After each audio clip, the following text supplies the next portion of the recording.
I mean, we're living in an era of artificially enforced scarcity, okay? And so they know that enforcing the energy scarcity paradigm is what keeps them in power. And so, yes, if you start playing around with, starting to change the energy paradigm, that's what I'm saying. That's the most carefully watched pot that I know of. And in fact, of the $100 billion in quiet money that, 20 years ago they told Greer they paid out, I'm guessing, but I'm going to say that I'm sure that at least 80 billion of it was around disruptive energy technologies, and everywhere from 100 mile per gallon carburetor to superheat pumps to, again, something like what Sparky had. Yes, And it's economics. And so it's economics is what it's all about. okay, but I did want to ask you, Tom. Now you've been in the UFO field long enough to know that we hear stories about people being followed and being bothered and all kinds of stuff like that in the UFO field.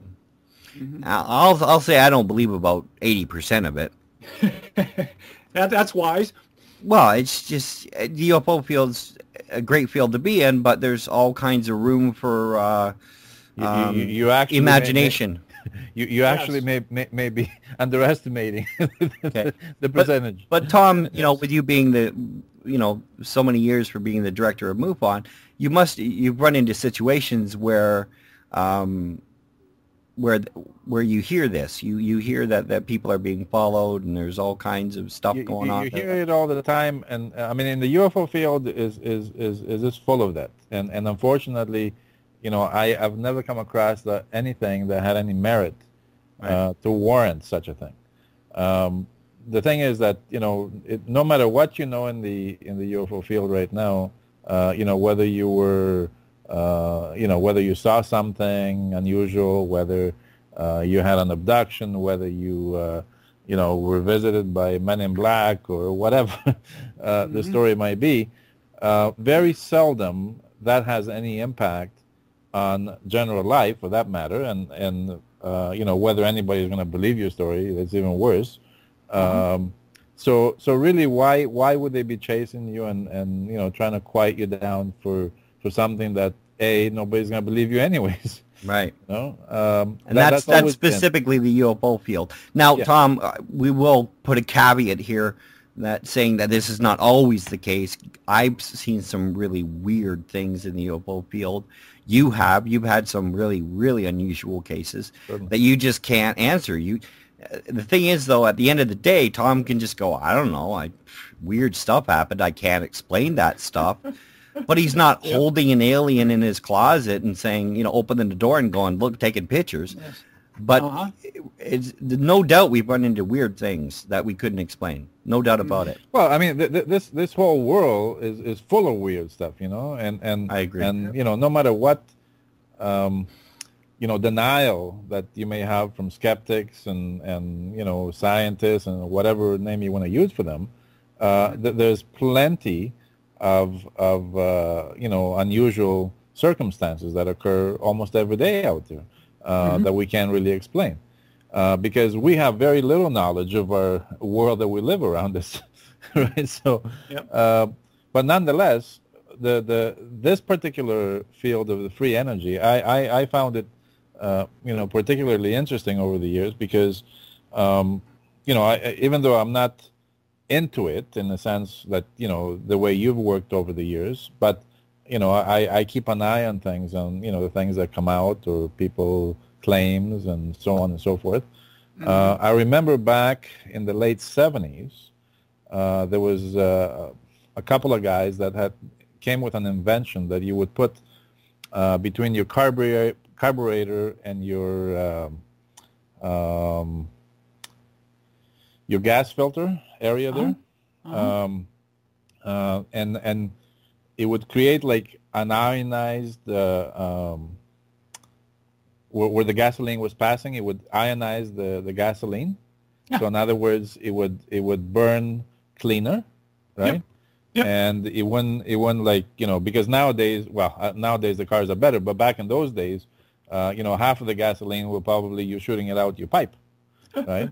Yes. So this was creating a situation where you're burning the gas better, more efficient. The water was being circulated instead of, you know, evaporating and such. And you were able to get, you know, 2-3 times the gas mileage that, you know, you were getting. Now, they sold those devices for, I don't know, about a year, I guess. Then I heard that somebody bought them out, and matter of fact, they were in Hamilton, where Scott is from. And you know, then they sort of disappeared from the marketplace. But towards the end, I was hearing that they were developing, you know, something a little bit more slicker, something that could do a little bit better job. Now, you got to remember, back in the late 70s, gasoline was like, what, maybe 10 cents a gallon? Yeah, I hear you. Or thereabouts. Before 74, anyway. I hear you. Yeah. And now, you know, of course, if there's plenty of these things that have, you know, popped in and out over the years. You know, they'll pop in for maybe a couple of months. You see them selling somewhere, and then they disappear, you know. And absolutely. And one of the things that, you know, I had heard, well, recently, I would say, you know, within the last year, and I heard it on the news numerous times in that time, was that in Japan, they want to convert numerous gas stations into putting air, you know, instead, you know, for these new engines that they had developed that run on compressed air. Right now, if you run an engine on compressed air, you know, gee, you know, how come now all these big boys didn't create a big fuss down there as yet? What I'm saying is that, and this is a thing that I see a lot of, is that people talk about, you know, hydrogen or compressed air or, I mean, batteries or all these things, but it's none of that is novel in the sense of you're getting more energy than you otherwise could, because ultimately you're burning a fossil fuel to get it. Okay, in the United States, the electricity to compress that air is coming from burning coal. You know, and so heck, the Rockefellers, I mean, John Rockefeller, he owned coal companies back then. So John Rockefeller would be, you know, let's say 100 years ago they'd have done this. Rockefeller would have said, well, fine, they're going to either get my petroleum or they're going to buy my coal. As far as the guys who run the world are concerned, compressed air cars and people doing biofuels and windmills and stuff, they yawn. You know, it's like none of that's a threat. None of that's a threat to them. Not even vaguely a threat. It's not even on the radar. You know, there's like giggle and slap knees at that point.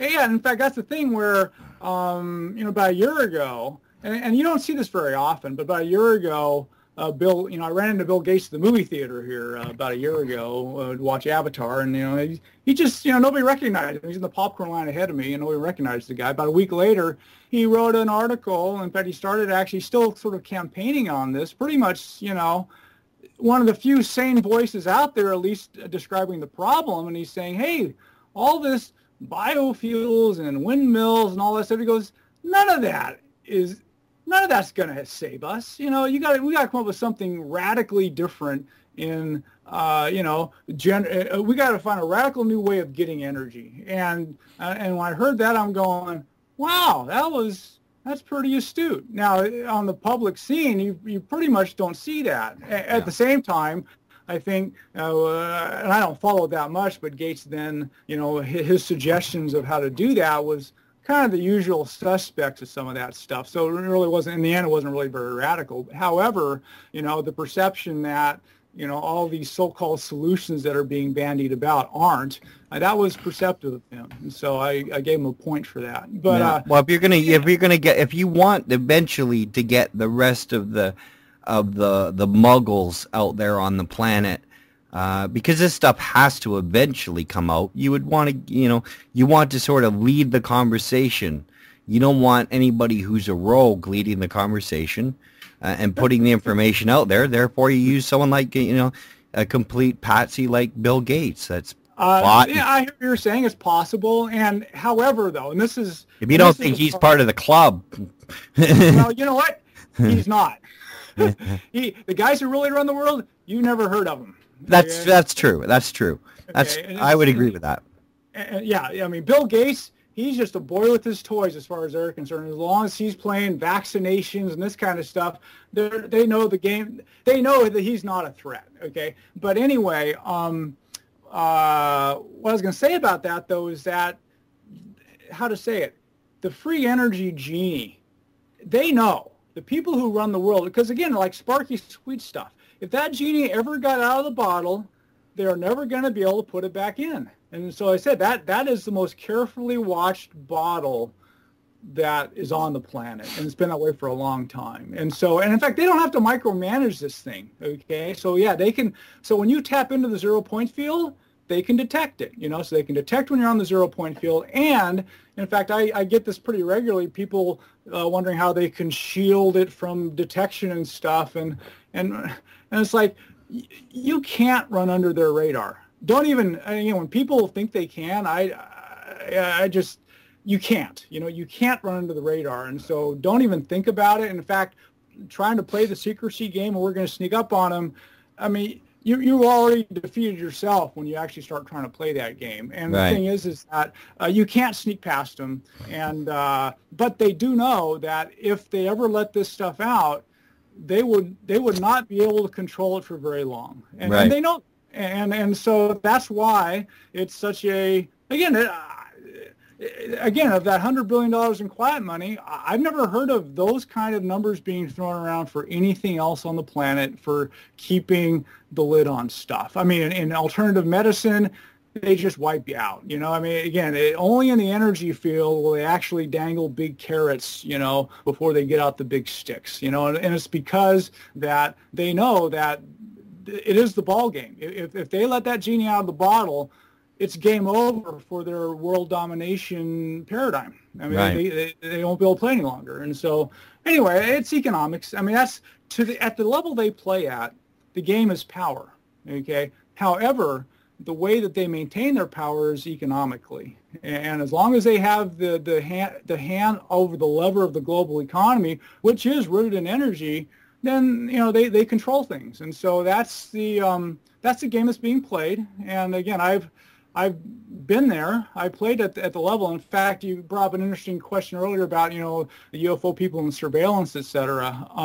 I will say that it is only when you start playing, again, at that very high level, and you're out there in the middle of Manhattan, you know, demonstrating a free energy device, then the attention becomes visible, and you get to see, and you don't get to see everything, but you see enough to where you realize that there's something that's very interested in what's happening here, and they're going to prevent me from doing a whole lot, or they're going to assist me in doing something. And the people that I know that have played this, again, very few play it, and in fact, very few play it and survive for long doing it. But it's only when you start playing at those levels does the surveillance apparatus become visible, and the helping hand or the hindering hand becomes quite visible. You know, and so again, when the CIA guy sat down with Dennis and offered him, you know, in fact, I never even heard about the offer until several years after it was made for a number of reasons I can't go into right now. But